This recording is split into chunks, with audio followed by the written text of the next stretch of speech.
Hello friends, welcome to Johnny Talks. तो आज की इस वीडियो में दोस्तों हम शुरू करने जा रहे हैं एचपी सब इंस्पेक्टर एग्ज़ाम के लिए दोस्तों जो क्रैश कोर्स है वो शुरू करने जा रहे हैं। तो डेली लगातार आपको इसमें अब लाइव क्लासेस देखने को मिलेंगी। तो दोस्तों काफ़ी दिनों के बाद आज हम वीडियो अपलोड कर रहे हैं। कुछ पर्सनल प्रॉब्लम थी, उसकी वजह से अब सब कुछ ठीक हो गया है।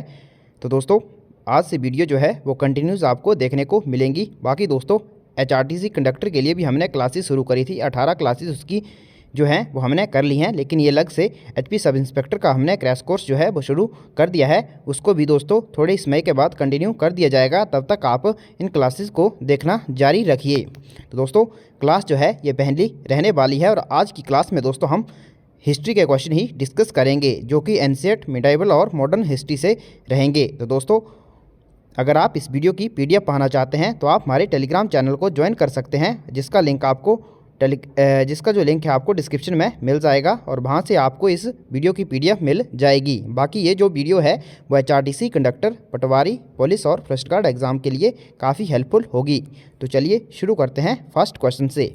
फर्स्ट क्वेश्चन है, which among conclusion has been derived from the debasement of the coins and gradual disappearance of gold coins during the post Gupta period. तो आपको बताना है गुप्त काल के बाद के समय में सिक्कों के मूल्य ह्रास और सोने के सिक्कों के धीरे धीरे गायब होने से कौन सा निष्कर्ष निकलता है या फिर निकाला गया है। तो ऑप्शन है आपके सामने दोस्तों, commodities became cheap, gold mining was stalled, money economy was gradually replaced by barter economy, या फिर there was a decline in trade. तो आपको बताना है इनमें से कौन सा निष्कर्ष निकाला गया, जो कि सिक्के और जो सोने के सिक्के और जो अन्य सिक्के थे दोस्तों उनके यूज़ में धीरे धीरे जो है वो कमी देखने को मिली। तो दोस्तों इसका सबसे बड़ा जो रीज़न था, निष्कर्ष निकाला गया, वो है there was a decline in trade. तो ऑप्शन इसका डी जो है वो सही हो जाएगा। There was a decline in trade, option D इसका राइट हो जाएगा, क्योंकि दोस्तों व्यापार में कमी देखने को मिली। उसी के कारण दोस्तों जो सिक्के हैं उनके यूज़ में कमी आई और धीरे धीरे वह गायब हो गए। नेक्स्ट क्वेश्चन है, the Gufkral prehistoric site is located in which state union territory of India. तो आपको बताना है गुफरकाल प्रागैतिहासिक स्थल भारत के किस राज्य या फिर केंद्र शासित प्रदेश में है। ऑप्शन है राजस्थान, जम्मू एंड कश्मीर, कर्नाटका या फिर उत्तराखंड। तो दोस्तों जो गुफरकाल प्रागैतिहासिक जो स्थल है ये कौन से राज्य या फिर केंद्र शासित प्रदेश में है, तो ये है दोस्तों जम्मू एंड कश्मीर में। तो ऑप्शन इसका बी राइट हो जाएगा, Jammu and Kashmir. Next question है, the Kalinga war was fought in which year of Ashoka reign. तो आपको बताना है कलिंग जो युद्ध हुआ था दोस्तों वो अशोक के शासनकाल के किस वर्ष में लड़ा गया था, यानी कि कितने वर्षों के बाद लड़ा गया था जब से अशोक जो था वो राजा बना था। तो ऑप्शन है 6, 7, 8 या फिर 9। तो आप सभी को पता होगा जो कलिंग का युद्ध कब हुआ था और जो अशोक था वो राजा कब बना था। तो दोस्तों ये जो युद्ध लड़ा गया था ये उसके शासनकाल के 8वें वर्ष लड़ा गया था। तो ऑप्शन इसका सी सही हो जाएगा, 8, यानी ऑप्शन सी जो है वो इसका राइट आंसर हो जाएगा। बाकी आपको इसकी डिटेल एक्सप्लेनेशन हम बताते हैं। तो दोस्तों जो अशोक था दोस्तों, the Magadha emperor Ashoka invaded Kalinga in the 8th year of the reign in 261। तो कलिंग का युद्ध जो हुआ था दोस्तों वो हुआ था 261 BC में। और दोस्तों nearly 1 lakh soldier lost their lives in that war and 1.5 lakh soldier were captured. दोस्तों 1 लाख से ज़्यादा जो सोल्जर थे वो मारे गए थे और जो 1.5 लाख के करीब जो दोस्तों सोल्जर थे दोस्तों उनको पकड़ा गया था। और दोस्तों ये जो कलिंग का युद्ध है इसका जो वर्णन है वो कौन से शिलालेख में देखने को मिलता है, तो 13 रॉक एडिक्ट जो है दोस्तों अशोक का, उसमें दोस्तों इसका वर्णन आपको देखने को मिलेगा। तो इससे 3 क्वेश्चन आपके कवर अप हो जाते हैं। नेक्स्ट क्वेश्चन है, which among the following was the royal emblem of Chola kingdom. तो निम्नलिखित में से कौन सा चोल साम्राज्य का शाही प्रतीक था। आपको बताना है इन ऑप्शन में से बो, टाइगर, कार्प या फिर फिश। तो आपको बताना है इनमें से कौन सा जो चोल साम्राज्य था उसका शाही प्रतीक था। तो शाही जो प्रतीक था चोल राज्य का वो था दोस्तों टाइगर। ऑप्शन इसका बी सही हो जाएगा, टाइगर इसका राइट आंसर हो जाएगा। तो आप सभी को पता होगा दोस्तों चोल जो साम्राज्य था उसकी स्थापना विजयालय के द्वारा करी गई थी। तो इसकी जो डिटेल एक्सप्लेनेशन है वो आप पढ़िए। तो Chola kingdom was known as Chola Mandalam, it was situated to the north east of Pandya kingdom between Pennar and Vellar river. Tiger was the royal emblem of the Chola kingdom. तो ये जो राज्य था दोस्तों वो कहाँ स्थित था, it was situated to the north east of जो पांड्या किंगडम था दोस्तों उसके नॉर्थ ईस्ट, और जो नदियां यहाँ पर दी हुई हैं दोस्तों वो है पेनार एंड बेलार रिवर, इन दोनों के दोस्तों बीच में यह स्थित था। तो इससे भी क्वेश्चन पूछा जाता है कि कौन सी नदियों के बीच ये साम्राज्य स्थित था, तो ये थी पेनार और Vellar river. Most important question next है, which sultan of Delhi was contemporary of Genghis Khan. Delhi का कौन सा सुल्तान चंगेज़ खान का समकालीन था। तो दोस्तों कौन सा सुल्तान चंगेज़ खान का समकालीन था, तो दोस्तों चंगेज़ खान कौन था दोस्तों, तो ये एक मंगोल इन्वेडर था। और दोस्तों ये जो दिल्ली का सुल्तान था इल्तुतमिश, यह इसका समकालीन था, तो ऑप्शन ए सही हो जाएगा इल्तुतमिश। तो दोस्तों इल्तुतमिश जो था वो इसका समकालीन था। 1221 ईस्वी में इसकी बात कर लेते हैं। 1221 ईस्वी में दोस्तों जो दिल्ली सल्तनत थी उस पर मंगोल आक्रमणकारी चंगेज़ खान का जो अटैक करने का खतरा था वो काफ़ी बढ़ गया था, लेकिन किसी बस दोस्तों जो मंगोल खान था वो सीमा से ही वापस हो गया था। नेक्स्ट क्वेश्चन है, Milinda Panha is a Pali text which record discussion between Milinda and Nagasena. तो दोस्तों आपको पूछा गया है कि मिलिंद जो था वो कौन था। तो मिलिंद पन्नो एक पाली ग्रंथ है जिसमें मिलिंद और नागसेन के बीच चर्चा का अभिलेख है। तो आपको बताना है जो मिलिंद था यह एक कौन था, कौन सा रूलर था, यानी कि कौन सी डायनेस्टी से संबंधित था। ऑप्शन है Satavahana king, Shunga king, Indo Greek ruler या फिर नंदा किंग। तो दोस्तों जो मिलिंद था वो ये था एक इंडो ग्रीक रूलर, तो ऑप्शन इसका सी जो है वो सही हो जाएगा, Indo Greek ruler. Next question है, तो इसके बारे में डिटेल एक्सप्लेनेशन है। The Milinda Panha is a Buddhist text which dates from some time between 100 BC and 200 CE। It record a dialogue between the Buddhist sage Nagasena. तो जो बुद्धिस्ट संत था दोस्तों नागसेन और इंडो ग्रीक रूलर था मिनांडर, उसके बीच का दोस्तों यह एक पाली टेक्स्ट है। नेक्स्ट क्वेश्चन है, who was the founder of पाला डायनेस्टी ऑफ बंगाल। तो आपको बताना है जो बंगाल की पाल डायनेस्टी थी इसका संस्थापक कौन था। ऑप्शन है धर्मपाला, गोपाला, महेंद्रपाला और महिपाल। तो दोस्तों इसका जो राइट आंसर है वो है गोपाल। तो गोपाल जो थे दोस्तों वो बंगाल का जो पाल डायनेस्टी थी इसका संस्थापक था, और जो धर्मपाल था दोस्तों वो इसका काफ़ी प्रसिद्ध शासक था। नेक्स्ट क्वेश्चन है, Kavi Vatsal was a title assumed by a king belonging to which of the following dynasty. Kavi Vatsal निम्नलिखित में से किस राजवंश के राजा द्वारा ग्रहण की गई उपाधि थी। तो आपको बताना है जो कबी बत्सल है ये किस राजवंश के राजा द्वारा ग्रहण की गई उपाधि थी। दोस्तों जो कबी बत्सल है ये जो उपाधि धारण करी गई थी ये सातवाहन राजा के द्वारा करी गई थी। सातवाहन डायनेस्टी का राजा था जिसका नाम था हाल। तो ऑप्शन इसका डी जो है वो सही हो जाएगा, सातवाहना राइट आंसर हो जाएगा। तो आप देख सकते हैं the name of the king is Hala who assumed the title of Kavi Vatsala. इसका ऑप्शन डी सही हो जाएगा, सातवाहना। नेक्स्ट क्वेश्चन है, who among the following belong to Shakya clan of Kshatriyas. निम्नलिखित में से कौन क्षत्रियों के शाक्य वंश से संबंधित था। तो कौन था दोस्तों शाक्य वंश से संबंधित। तो आप सभी को पता है जो महात्मा बुद्ध थे गौतम बुद्धा। ऑप्शन इसका ए जो है वो राइट हो जाएगा। गौतम बुद्धा जो थे दोस्तों क्षत्रियों के शाक्य वंश से संबंधित थे। ऑप्शन ए जो है वो सही हो जाएगा। और दोस्तों जो गौतम बुद्ध थे दोस्तों उनके माता का क्या नाम था दोस्तों। तो माता का नाम था उनका माया देवी, और पिता के नाम क्या था, तो पिता का नाम था सुशोधन। बाकी आप सभी को पता है जो गौतम बुद्ध थे उनका पालन पोषण इनकी मौसी प्रजापति गौतमी के द्वारा किया गया था। नेक्स्ट क्वेश्चन है, who among the following had written Rajavali Pataka. दोस्तों जो राजा बल्ली पटक था दोस्तों ये किसके द्वारा लिखा गया था। तो ऑप्शन आपके सामने है कलहन, पंडित जुनारजा, पंडित शिरावरा या फिर पंडित प्रजाभट्ट। तो आपको बताना है जो राजा बल्ली पटक है ये किसके द्वारा लिखा गया था। तो दोस्तों राजा बल्ली पटक जो है ये किसके द्वारा लिखा गया था, ये लिखा गया था पंडित प्रजाभट्ट के द्वारा। ऑप्शन इसका डी जो है वो सही हो जाएगा। दोस्तों ये 16वीं सदी में लिखा गया था जब अकबर का शासनकाल था, उसमें दोस्तों ये भी कश्मीर के बारे में ही लिखा गया है। जैसे राज तरंगणी है उसी तरह ये भी कश्मीर के बारे में लिखा गया है। तो यहाँ पर आप देख सकते हैं Prajyabhatta and Shuka were historian from the 16th century Kashmir who together wrote Rajavali Pataka. ये जो लिखी गई है दोस्तों ये प्राज्यभट्ट और शुक्का दोनों ने मिलकर लिखी है। दो इतिहासकार थे और कश्मीर के इतिहासकार थे।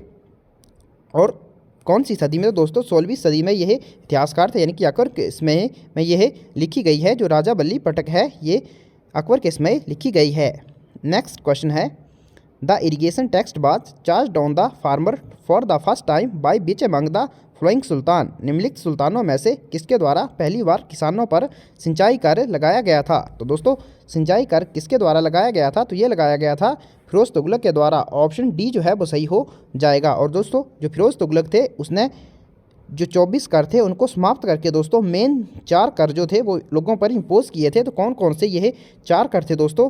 एक था ज़कात, खराज, खुम्स और जो जजिया कर था। ये 4 मेन कर जो थे वो इम्पोज किए थे फिरोज शाह तुगलक ने। तो आप देख सकते हैं यहाँ पर Firoz Shah Tughlaq was a cousin brother of Muhammad bin Tughlaq and became ruler of Delhi on 23 March 1351। तो दोस्तों ये कब राजा बना था? यह बना था 1351 ईस्वी में। He impose only 4 taxes sanction by Islamic बीज। तो कौन सा खराज हो गया? खराज जो था दोस्तों वो क्या था? एक लैंड टैक्स था। कौन सा? भूमि का 10वां हिस्सा था। खुम्स जो था दोस्तों ये लगता था दोस्तों जो लूटी हुई प्रॉपर्टी जो होती थी उस पर लगता था। 1/5 भाग लगता था। और जो जजिया जो था यह गैर मुस्लिमों पर कर लगता था। और एक और बचता है ज़कात। तो यह जो दोस्तों मुसलमान थे उन पर यह एक धार्मिक कर लगता था। ये 4 मेन कर जो थे वो फिरोज शाह तुगलक ने लगाए थे। Next question, who rebuilt the Somnath temple in 1815? Sorry कितना है? Who built the Somnath temple in 1815 AD after it was destroy by Arab invader in 725 AD। तो आपको बताना है 725 ईस्वी में दोस्तों अरब आक्रमणकारियों द्वारा नष्ट किए जाने के बाद 815 ईस्वी में सोमनाथ मंदिर का पुनर्निर्माण किसने करवाया था? तो दोस्तों इसको दोस्तों जो था जो अरब आक्रमणकारी थे उन्होंने इसको नष्ट कर दिया था 725 ईस्वी में। तो 815 ईस्वी में आपको बताना है किस राजा ने इसका पुनः निर्माण करवाया था? तो दोस्तों वह राजा था नागभट्ट द्वितीय। तो ऑप्शन इसका सी जो है वो सही हो जाएगा। नागभट्ट द्वितीय ने इसका निर्माण करवाया था। दोस्तों आप सभी को पता है। और सोमनाथ के टेम्पल पर जो मेन आक्रमण हुआ था 1025 ईस्वी में फिर से इसके ऊपर आक्रमण हुआ था। और दोस्तों मोहम्मद गजनबी ने इसे नष्ट कर दिया था। तो डिस्क्रिप्शन आप देख सकते हैं राजा कौन सा था? वो था दोस्तों नागभट्ट द्वितीय। नागभट्ट द्वितीय is best known for rebuilding the Somnath temple in 815 AD which was destroyed by Arab invader in 725 AD. This was a large structure of red sandstone again destroyed in 1025 AD by Mahmud of Ghaznavi. तो दोस्तों आप देख सकते हैं 1025 ईस्वी में फिर से महमूद गजनी के द्वारा दोस्तों इसको डिस्ट्रॉय कर दिया गया था। नेक्स्ट क्वेश्चन है, who among the following was the founder of Bijapur state? निम्नलिखित में से कौन बीजापुर राज्य का संस्थापक था? तो बीजापुर राज्य का जो संस्थापक था दोस्तों वो था यूसुफ आदिल शाह। तो ऑप्शन इसका ए जो है वो सही हो जाएगा। यूसुफ आदिल शाह जो था वो बीजापुर राज्य का संस्थापक था। नेक्स्ट क्वेश्चन है, in medieval India Solanki queen Naiki Devi defeated which of the following invader in the battle of Kayadara? मध्यकालीन भारत में दोस्तों सोलंकी रानी नाइकी देवी ने क्यादरा की लड़ाई में आपको बताना है किस आक्रमणकारी को हराया था? ऑप्शन है महमूद गजनबी, महमूद गोरी या फिर सुबुक्तगीन या फिर मोहम्मद बिन कासिम। तो दोस्तों किसको हराया था? तो महमूद गोरी को हराया था। तो इसका ऑप्शन जो है बी जो है वो सही हो जाएगा। महमूद गोरी को हराया था दोस्तों सोलंकी रानी, नाम क्या था उनका? नाइकी देवी, क्यादरा की लड़ाई में। तो नेक्स्ट अब इसके बारे में हम एक्सप्रेशन देखते हैं। The worst defeat of Muhammad Ghori in India was inflicted by the Solankis in the battle of Kayadara near Mount Abu. तो कहाँ हुई थी दोस्तों? क्यादरा में, जो कि कहाँ है? राजस्थान में, जो नियर माउंट आबू है वहाँ पर। राजा भीमदेव द्वितीय was a young man and real regent was his mother Naiki Devi. तो दोस्तों उसमें जो राजा भीमदेव द्वितीय थे वो छोटे थे और नाइकी देवी कौन थी? तो ये उनकी मदर थी। Naiki Devi inflicted such a major defeat to Muhammad Ghori. तो मोहम्मद गोरी को दोस्तों एक कड़ी हार का सामना करना पड़ा था, कड़ी पराजय का। नेक्स्ट है, which one of the following books is the official history of revolt of 1857 published by publication division ministry of information and broadcasting government of India? निम्नलिखित में से कौन सी पुस्तक प्रकाशन विभाग सूचना एवं प्रसारण मंत्रालय भारत सरकार द्वारा प्रकाशित 1857 के विद्रोह का आधिकारिक इतिहास है? तो आपको बताना है कौन सी पुस्तक जो है दोस्तों वो पब्लिकेशन डिवीजन के द्वारा दोस्तों पब्लिश करी गई है। तो दोस्तों यह 1857 की क्रांति पर आधारित है 1857। तो ऑप्शन इसका ए जो है वो सही हो जाएगा 1857। तो दोस्तों ये जो 1857 है ये लिखी गई है दोस्तों किनके द्वारा? तो दोस्तों जो इंडियन हिस्टोरियन है डॉक्टर सुरेंद्र नाथ के द्वारा, जिन्हें SN सेन कहा जाता है शॉर्ट में दोस्तों, डॉक्टर सुरेंद्र नाथ सेन के द्वारा यह लिखी गई है। और with A forward by Maulana Azad, it was published on May 1957। तो मई 1957 को दोस्तों ये पब्लिश हुई थी किसके द्वारा? तो दोस्तों ministry of information and broadcasting government of India. तो ये दोस्तों सरकारी किताब है जो 1857 की क्रांति हुई थी उस पर। नेक्स्ट है, in the Indian history which period is called as golden age of architecture. तो आपको बताना है दोस्तों गोल्डन एज ऑफ आर्किटेक्चर यानी कि जो आपको बताना है वास्तुकला का स्वर्ण काल कौन से टाइम पीरियड को कहा जाता है, मुगल पीरियड, सल्तनत पीरियड, ब्रिटिश पीरियड या फिर गुप्ता पीरियड। तो दोस्तों गोल्डन एज ऑफ आर्किटेक्चर किसे कहा जाता है, तो ये कहा जाता है गुप्ता पीरियड। तो ऑप्शन इसका डी सही हो जाएगा, गुप्ता पीरियड इसका राइट आंसर हो जाएगा। नेक्स्ट है, which among the following was the first state in India in the pre independence time when the compulsory primary education was launched for the first time. निम्नलिखित में से कौन सा स्वतंत्रता पूर्व समय में भारत का पहला राज्य था जब पहली बार अनिवार्य प्राथमिक शिक्षा शुरू की गई। तो दोस्तों कौन सा ऐसा राज्य था, तो ये था स्वतंत्रता पूर्व राज्य बड़ौदा। तो ऑप्शन ए जो है वो सही हो जाएगा। 1906 में दोस्तों बड़ौदा में प्री इंडिपेंडेंस यानी कि जो जब स्वतंत्रता से पहले दोस्तों अनिवार्य प्राथमिक शिक्षा जो थी वो शुरू करी गई थी। तो एक्सप्लेनेशन आप देखिए, the first law on compulsory education was introduced by the state of Baroda in 1906। This law provided for compulsory education for boys and girl in the age group of 7 to 12 year and 7 to 10 year respectively. Next question है, the first victim of British policy of subsidiary alliance was. तो सहायक संधि की जो सहायक संधि थी दोस्तों अंग्रेजों के द्वारा शुरू करी गई थी। तो आपको बताना है इस नीति का पहला शिकार कौन सा राज्य हुआ था या फिर कौन सी रियासत हुई थी। दोस्तों सब्सिडरी अलायंस जो है वो किसके द्वारा शुरू करी गई थी, तो ये लॉर्ड वेल्लेस्ली के द्वारा शुरू करी गई थी। और इसका जो पहला शिकार हुआ था वो हुआ था दोस्तों हैदराबाद। तो ऑप्शन इसका डी जो है वो सही हो जाएगा, हैदराबाद।